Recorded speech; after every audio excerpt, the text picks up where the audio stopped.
जय हिंद। आज की क्लास में आप सभी का स्वागत है। आज हम आप सभी को बताएंगे linear equations with constant coefficient से रिलेटेड क्वेश्चंस। तो सबसे पहले आपको ये जानना होगा कि हम इस क्वेश्चंस को बनाने के लिए किस तरह से आंसर को लिखेंगे और इसका सिंबॉलिक रिप्रेजेंटेशन क्या होता है। तो सबसे पहले आप ये देखेंगे कि सिंबॉलिक रिप्रेजेंटेशन हम इस तरह से बोर्ड पर लिखेंगे। तो आइए सबसे पहले देखिए सिंबॉलिक रिप्रेजेंटेशन ऑफ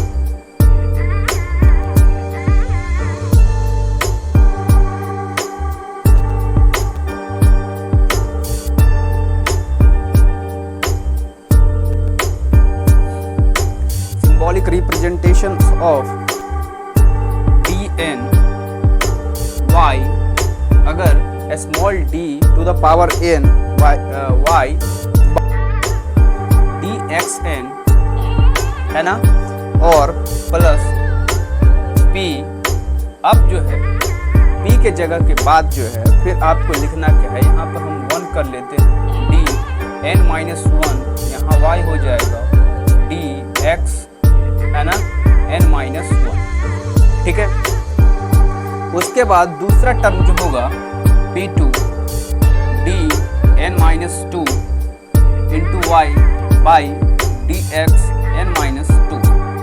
ठीक है, इस तरह से आप क्या कर सकते हैं, p3 d to the power n minus 3 into y by dx n minus 3 लिख सकते हैं। तो अगर हम लास्ट टर्म लिखें यानी कि nth टर्म, तो हो जाएगा pn y is equal to 0। ठीक है, तो इसी को क्या करना, हमको सिंबॉलिक रिप्रेजेंटेशन करना है।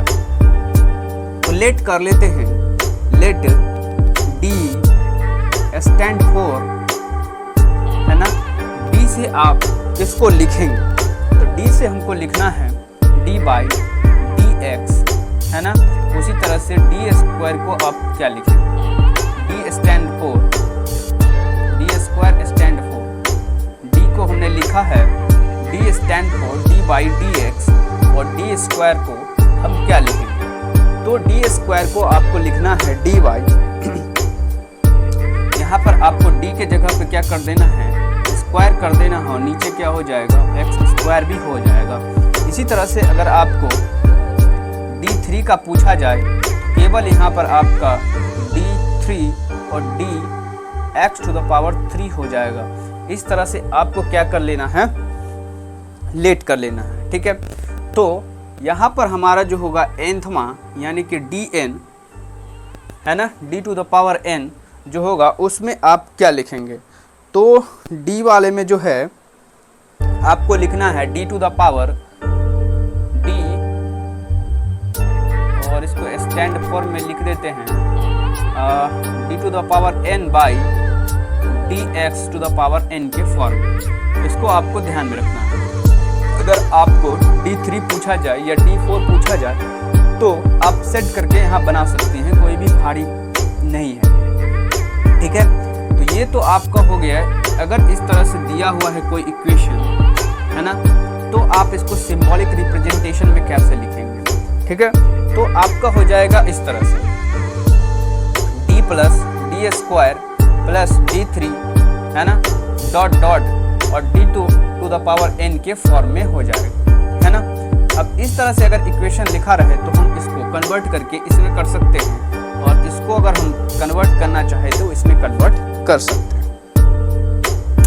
ठीक है, तो अब जो होता है इसको मेनली लिखा कैसे जाता है, क्योंकि यहाँ जो है हमारा p1 है, यहाँ p2 है, तो आपने जो है बस ये लिखा है कि d, है ना, d को d बाई dx के फॉर्म में, d टू द पावर को लिखे हैं d square by dx square के फॉर्म में, और d to the power n stand for है dn by dx to the power n के फॉर्म। तो इसको अगर रिप्रेजेंट करना हो जाएगा सिंबॉलिक रिप्रेजेंट, मेन जो होगा यही आपका फॉर्म होगा। तो आपको लिखना है d to the power n first number में, दूसरे नंबर में p1 है, तो p1 को क्या करेंगे, हम लिख लेंगे। उसके बाद d to the power n minus 1 plus p2 D to the power n minus 2 plus p3 D to the power n minus 3 dot dot, है ना। अब आपको क्या करना है, nthवा टर्म लिखना है, तो हो जाएगा pn, और पूरे का होल जो है वो क्या होगा, हमारा y वाला होगा, y इज इक्वल टू 0, ठीक है, क्योंकि सम में जो है y वाला टर्म है। अगर इसको आप एक और तरह से लिख सकते हैं तो वो भी आप लिख सकते हैं आराम से। कैसे, तो वो देखिए,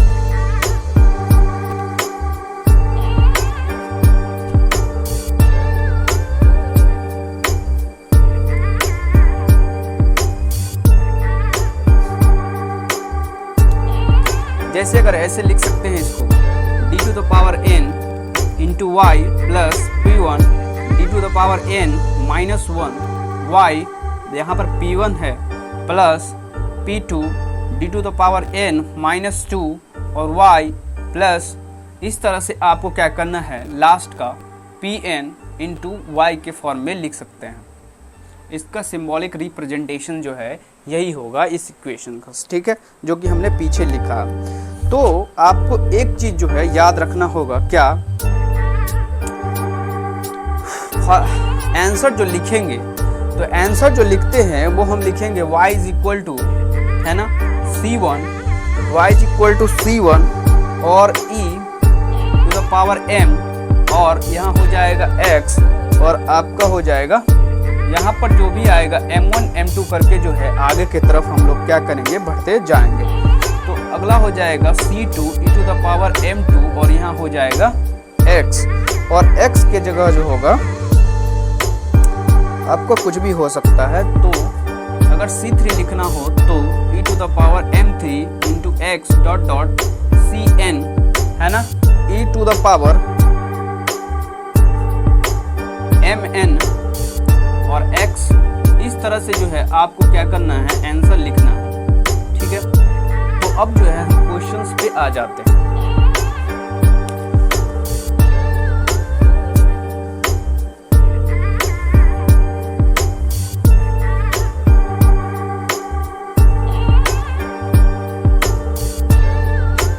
अगर क्वेश्चन में ये दिया रहे कि सॉल्व करिए डी स्क्वायर, है ना, बाई डी एक्स स्क्वायर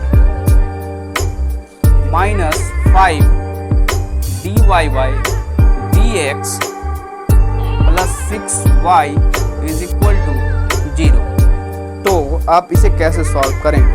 तो सबसे पहले क्या कर लेते हैं हम, द ऑक्सिलरी इक्वेशन, द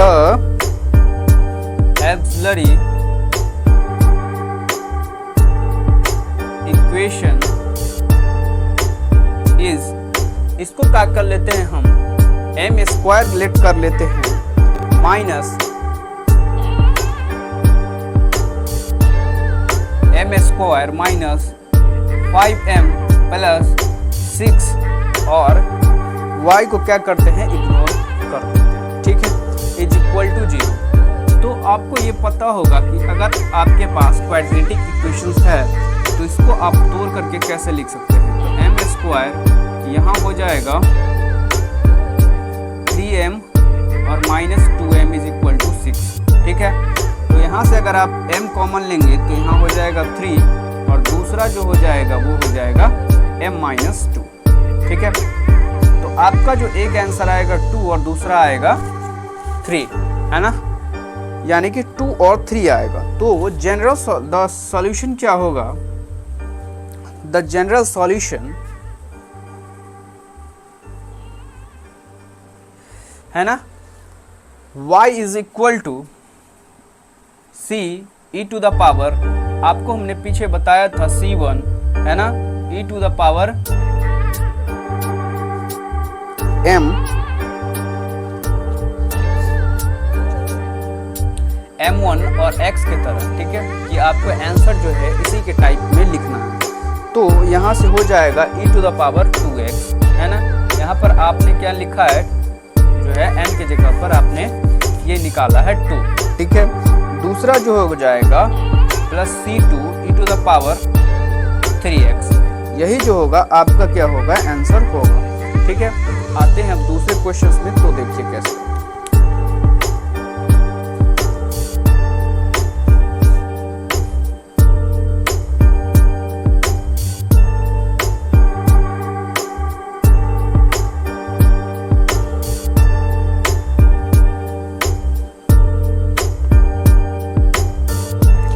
जैसे अगर आपको एक क्वेश्चन और दिया रहे कि D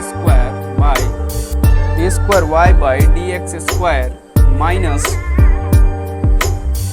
D Y by D X minus 2 is equal to 0। ठीक है, ये आपका लीनियर इक्वेशन है विथ कांस्टेंट कोएफिशिएंट भी है। ठीक है, तो आपको क्या कर लेना है, द एक्सिलरी इक्वेशंस क्या हो जाएगा,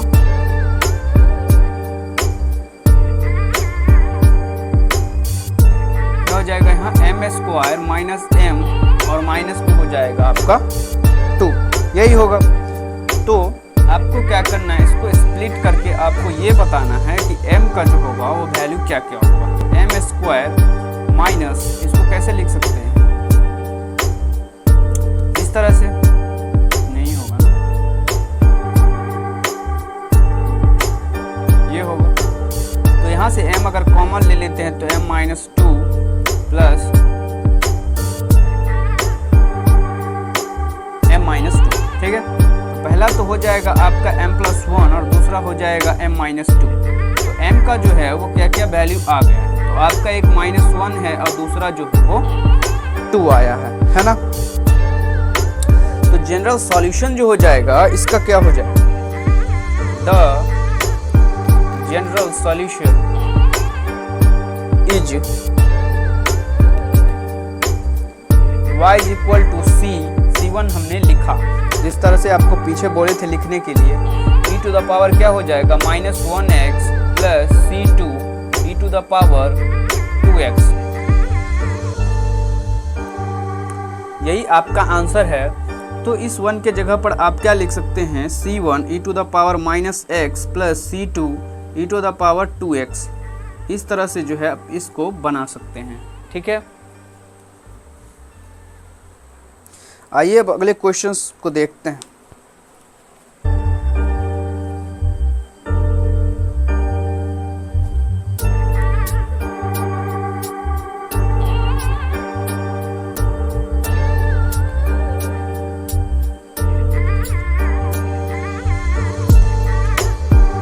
अगला क्वेश्चन है d3 into y by dx3 dx to the power 3 minus 6d square into y by dx square plus 11 dy by dx और लास्ट का आपका जो है minus 6y is equal to 0। इसको कैसे सॉल्व करेंगे, तो अगर आप dy बाई dx क्या कर लेते हैं, लिट m कर लेते हैं, तो आपका ये हो जाएगा m cube minus 6 m square plus 11m और ये हो जाएगा 6 इज इक्वल टू 0। ठीक है, तो ये आपका जो हुआ है द एक्सिलरी इक्वेशन है। ठीक है, अब इसको जो है आपको स्प्लिट करना है, तोड़ना है। तो आप कैसे तोड़ सकते हैं इसको, एक तरीका से, अगर m क्यूब है, अगर हमको m माइनस 1 चाहिए तो यहाँ पर आपको क्या लिखना है, तो यहाँ पर जो है m स्क्वायर अगर लिखते हैं तो m माइनस 1 के फॉर्म में आ जाए। अब इसमें से जो है हमने m माइनस m स्क्वायर ले लिया है, तो यहाँ पर बच क्या गया होगा, माइनस 5m स्क्वायर हो गया होगा। ठीक है, अब यहाँ से 11m है, तो इसमें से आपको क्या लेना है कि m माइनस 1 हो जाएगा। ठीक है, तो यहाँ से जो है आपको लेना होगा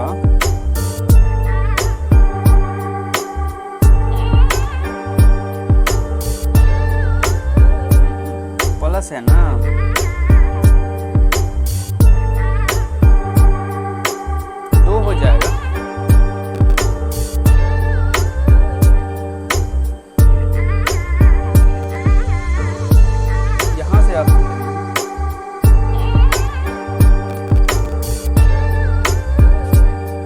5m, ठीक है। तो यहाँ से अगर कॉमन ले रहे हैं m² तो m माइनस 1 माइनस 5, अगर m ले रहे हैं तो यहाँ हो जाएगा m और यहाँ हो जाएगा 1, ठीक है, ठीक है। उसके बाद यहाँ से जो है आपने 5m तो ले लिया है, तो आपके पास बच कितना गया होगा 6m minus 6 is equal to 0। तो यहाँ से अगर आप 6 कॉमन लेंगे तो m माइनस 1 जो होगा आपका बच जाएगा।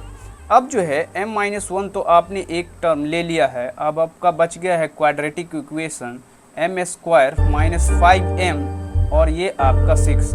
इसको अगर आप स्प्लिट करते हैं तो आपका होता है माइनस 3m माइनस 2m और यहाँ प्लस 6 और पीछे का m²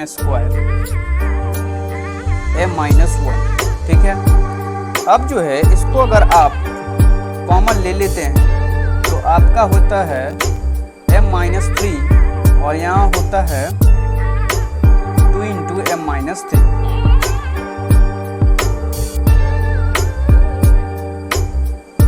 तो आपका जो वैल्यू आया है m का वो पहला होगा पॉजिटिव में 1 होगा, दूसरा जो होगा यहाँ से आप लिख लेंगे m माइनस 3, m माइनस 2 और m माइनस 1, ठीक है।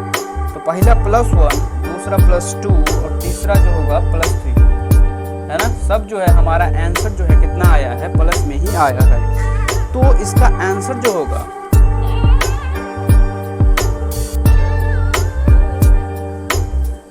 क्या होगा, the general solution, the general solution is y is equal to, है ना, हो जाएगा c1 e to the power x, क्योंकि यहाँ पर जो है आपके पास 1 है तो यहाँ 1 लिख के भी कोई फायदा नहीं होने वाला, क्योंकि 1 इंटू किसी भी को मल्टीप्लाई करेंगे तो वही का वही नंबर मिलेगा, ठीक है। दूसरा number c1 e to the power 2x, क्योंकि यहाँ पर आपका जो है 2 है और अगले नेक्स्ट टाइम जो होगा c, है ना, यहाँ पर जो होगा c2 कर लीजिए और यहाँ पर c3 e to the power, यहाँ से अगर लिखते हैं तो हो जाएगा 3x e to the power 3x। यही जो होगा आपका क्या होगा, आंसर होगा, ठीक है।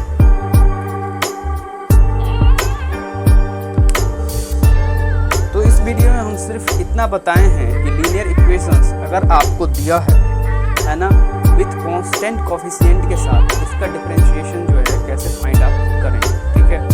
और कुछ जो है इसमें अधिक हार्ड लेवल का क्वेश्चन भी है जो हम आपको अगले वीडियो में बताएंगे। तब तक के लिए आपसे लेते हैं विदा।